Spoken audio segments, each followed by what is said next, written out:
During a nationally televised broadcast watched by millions, Senator Bernie Sanders launched an unexpected and scathing attack against President Donald Trump. At first glance, the bold move seemed like a political win for Sanders, but the situation dramatically reversed just hours later. President Trump emerged in a surprise address that was both powerful and highly calculated.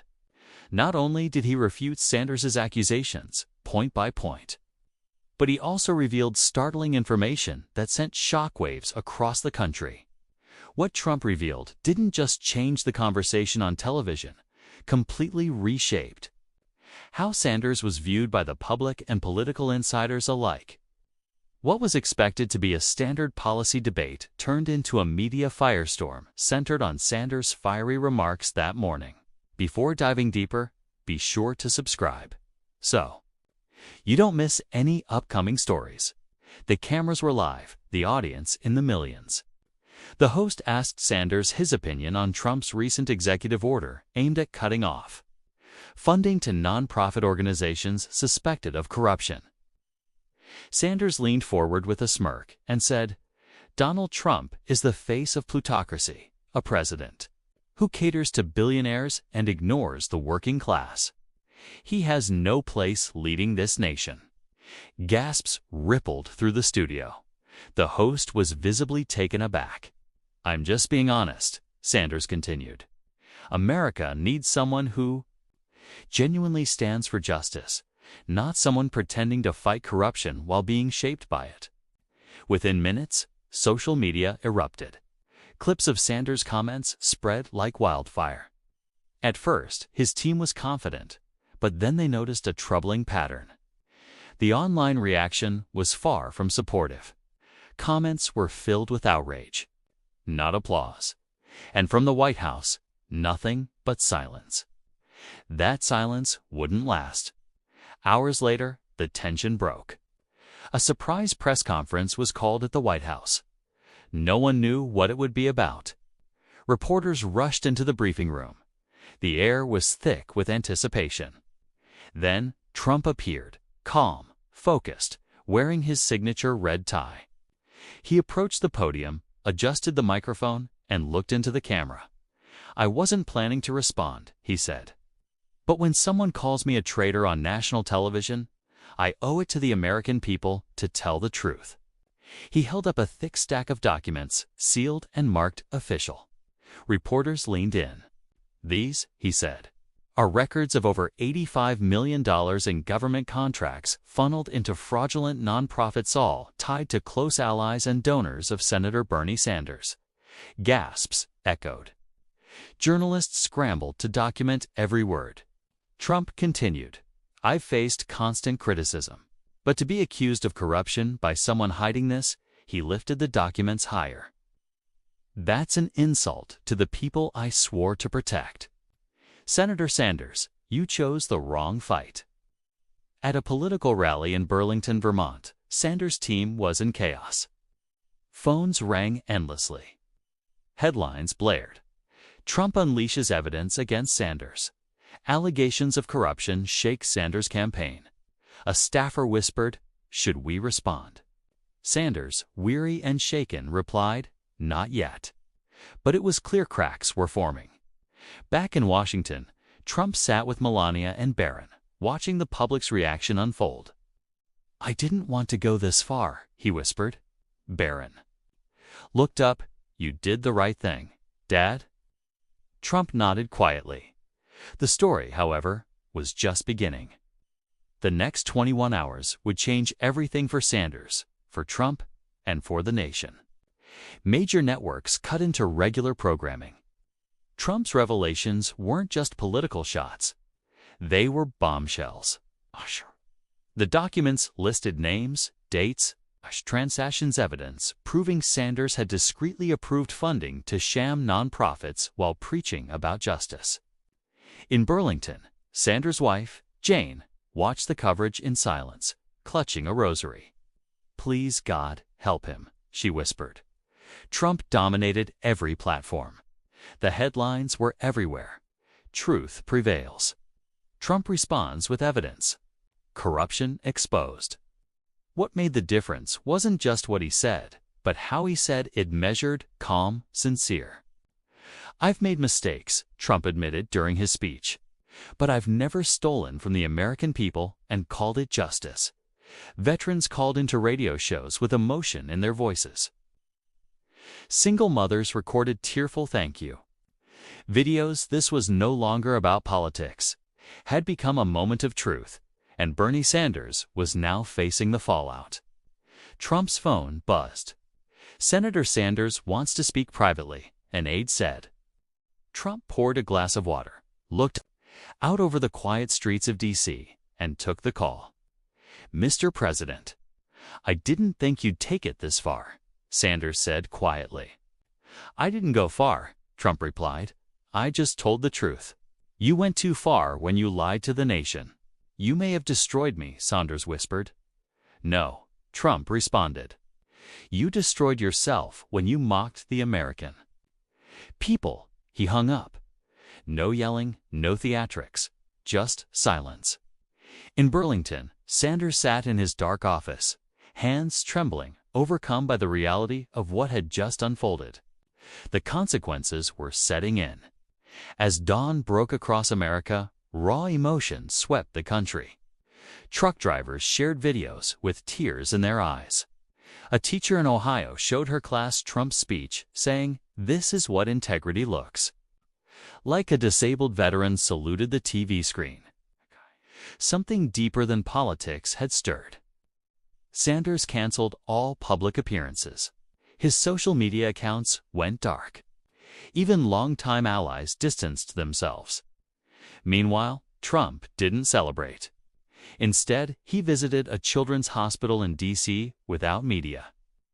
A nurse secretly recorded him holding the hand of a young cancer patient and whispering, "You're stronger than any politician I've ever met."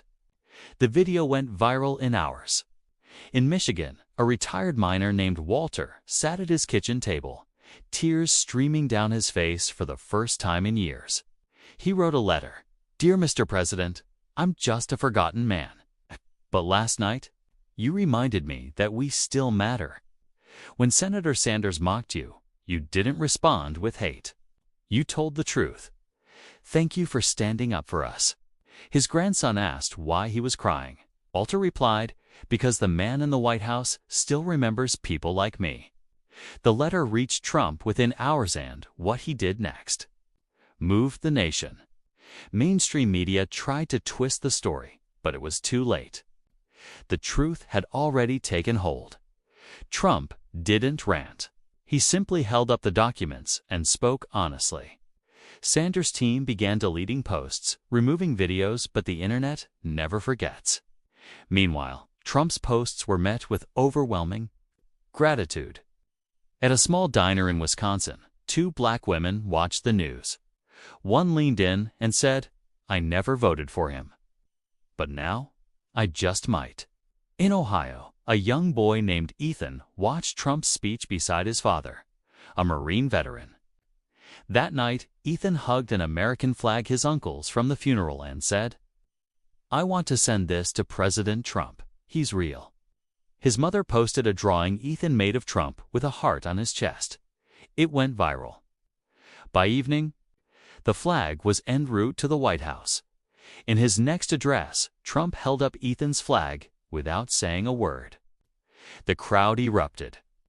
In a Burlington hotel room, Sanders watched and realized this wasn't about losing a debate. He had lost the nation's trust. Later, in the Oval Office, Trump placed a new set of files on the table labeled "Authorized Personnel." Only aides looked concerned. "Are you sure?" one asked. Trump nodded. The people deserve to know. Inside were damning records, proof that a Sanders-backed health initiative had been used to launder taxpayer funds to campaign donors. This wasn't just corruption, it was betrayal. "We shine a light," Trump said softly, "and now we're about to flip the switch." Outside the White House, crowds gathered, waving flags and signs. A sense of hope filled the air. In Vermont, a young woman named Sarah, once an intern for Sanders, sat in disbelief. She had seen the documents. Now Trump had made them public. Guilt overwhelmed her. She sent a message. "Mr. President, I worked for Sanders. What you said is true. I've seen it. I'm willing to testify." 5 minutes later, her phone buzzed. "We're listening. Thank you. You're brave." Tears flowed not from fear, but from a sense of freedom. That evening, Trump stepped onto the South Lawn, standing at a simple podium. No music, no drama, just honesty. "I wasn't going to speak," he began. "But today, I received a letter from a minor, a drawing from a child, and a message from someone who used to work for Senator Sanders." He held up Walter's letter. "This isn't about politics. It's about truth. When I was mocked on live TV, I stood tall, because I know who I am. But when someone mocks the American people, that's when we must act." His voice wavered. "We're not perfect, but we're good. And I will never stop fighting for the good people of this country." Across the nation, tears flowed. Clips of his speech spread everywhere, but one moment stood above the rest. This country doesn't need more polished politicians. Needs people who speak the truth. And if truth makes you hate me, so be it. I'll still fight for you. Even critics quietly whispered that felt real. In a rideshare in Montpelier, Sanders stared at the screen. The driver looked back and said gently, "Sir, you shouldn't have said those things." Sanders had no response because there were no justifications left. The nation was shifting, not out of fury, but through awakening. Inside the White House residence, Melania Trump sat alone, watching her husband's speech again. She wasn't easily moved to tears, but tonight they fell because she saw something no article could describe. She saw her husband wounded, yet resolute. Criticized, yet unshaken. Picking up her phone, she texted him, "You spoke as a father, a man, and I'm proud of you." In the West Wing, Trump read her message silently. His eyes shifted to the corner of his desk, where Ethan's folded flag rested beside Walter's letter. He whispered, "This is why we fight." Outside, the crowd gathering at the gates wasn't chanting Trump's name. They were chanting, "Truth, truth, truth." For the first time in years, the air in Washington felt different, cleaner. Meanwhile, Sanders locked himself in a hotel room. His team was in disarray. Donors withdrew, and even allies in progressive circles stopped replying. But it was one email that shattered him. Subject, "My son used to admire you." From Laura H., she wrote, "He's only 12. We used to watch you. He thought you were brave. But after what you said about President Trump, he cried. He said, 'You hurt someone who didn't hurt you.' He tore your picture off his wall." Sanders dropped his phone. Staring into the hotel mirror, he saw not a fighter, but a man who had forgotten why he entered public service. He felt something unfamiliar: shame. Elsewhere, in a small Pennsylvania veterans hospital, a fading veteran named Charles lay in bed. His daughter Emily held his hand as Trump's speech replayed on a small TV. When Trump said, "This isn't about me, this is about America's soul," a tear escaped Charles' eye. He whispered, "That man, he understands." Emily asked gently, "Dad, should I turn it off?" He shook his head. "Leave it. I want that to be the last thing I hear." Moments later, he passed. Emily posted about it online. The story went viral. "My father died with President Trump's words in his ears. He felt proud again. Thank you, Mr. President." Trump read it in silence and told his staff, "We fight for people like Charles." Sanders' silence became louder. Investigations began. The Washington Sentinel released a bombshell: years of connections between Sanders and shady nonprofits. Emails, payments, backdoor deals, signed while publicly condemning corporate greed. Across America, former supporters felt stunned, betrayed, youth group in Burlington, Vermont, who once rallied for him, posted a video. "We believed in you. Now, you're the very thing we warned about." At the White House, Trump didn't celebrate. He entered the press room, said, "The truth speaks for itself," and left. Sari, the intern, who messaged Trump days before, got an unexpected call. "This is the president's office. He'd like to meet you." She was flown to D.C., not for publicity, but something real.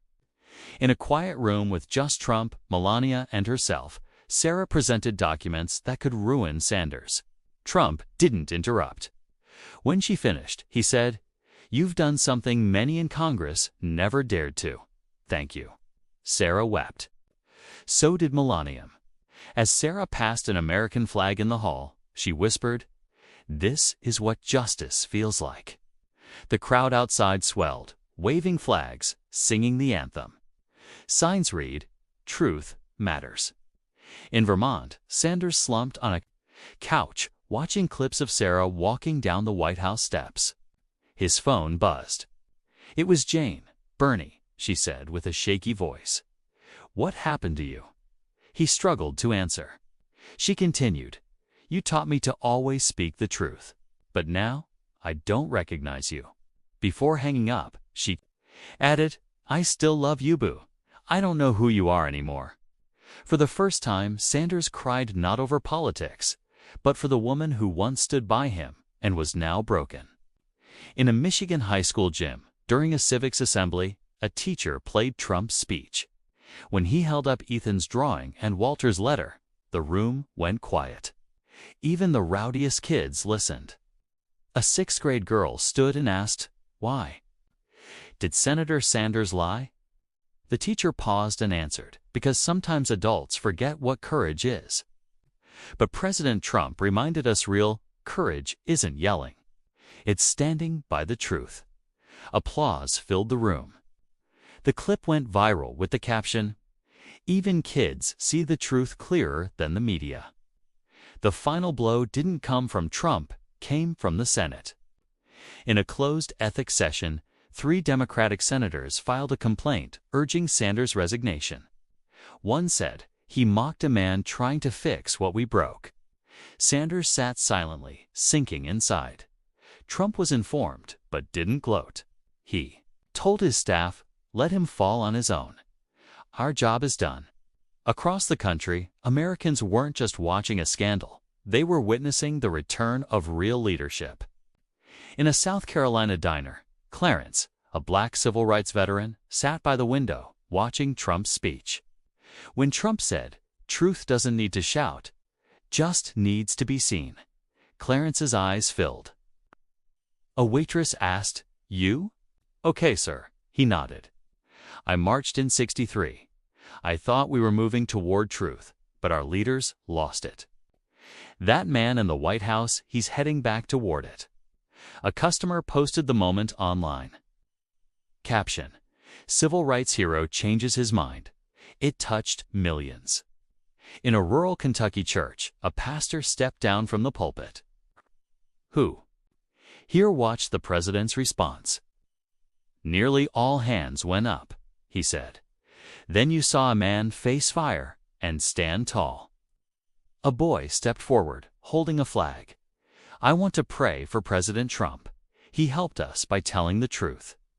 A woman sobbed. "He reminded us who we are." A congregant filmed it. It wasn't political, it was spiritual.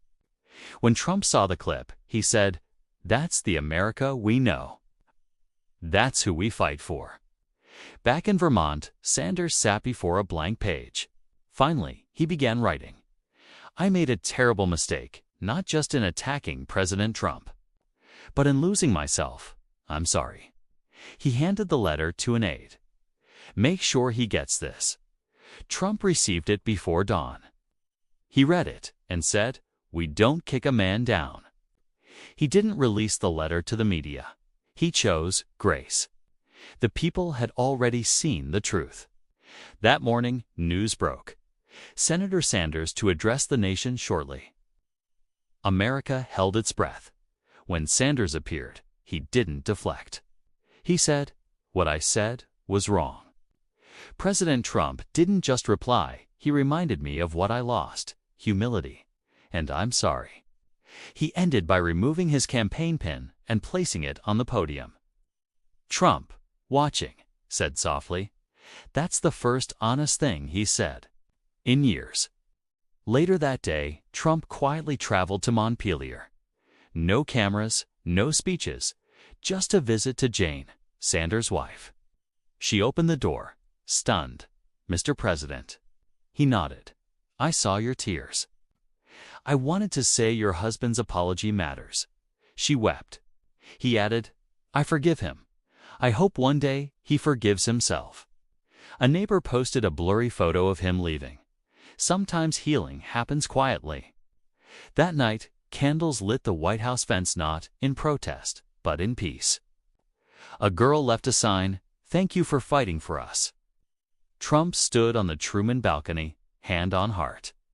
He told Melania, "They called me sick, a failure, corrupt." She replied, "They were wrong." Tears fell not of pain, but hope. America was waking up again. In the Rose Garden, Trump hosted a small ceremony. Ethan, Walter's daughter, and Sarah were honored. He held up a box. "Today we recognize 3 Americans who showed us courage without power, without fame, but with heart." To Ethan, he pinned a badge, "Guardian of Truth." Walter's daughter received a folded letter, "Your father gave me strength." To Sarah, he said, "You saved a nation from a lie." She wept, and so did the country. Sanders resigned. Quietly. No fanfare, just a statement. "I let you down. I'll spend the rest of my life making amends." President Trump, "I was wrong. America, I'm sorry." Trump said nothing. He didn't need to. His goal wasn't humiliation, it was awakening. The empty Senate seat stood as a reminder. Redemption is possible, and truth still matters. As the sun rose over D.C., crowds filled the National Mall not to protest, but to unite. Flags waved, songs rang out, old wounds began healing. At the podium, Trump stood one last time. "They called me many names, but I didn't answer with rage, I answered with truth. And you good Americans did the rest." Cheers erupted. He raised his hand. "This isn't about parties. It's about truth. And I'll always stand for it, not for power, but for you." If you watch more video, please subscribe channel.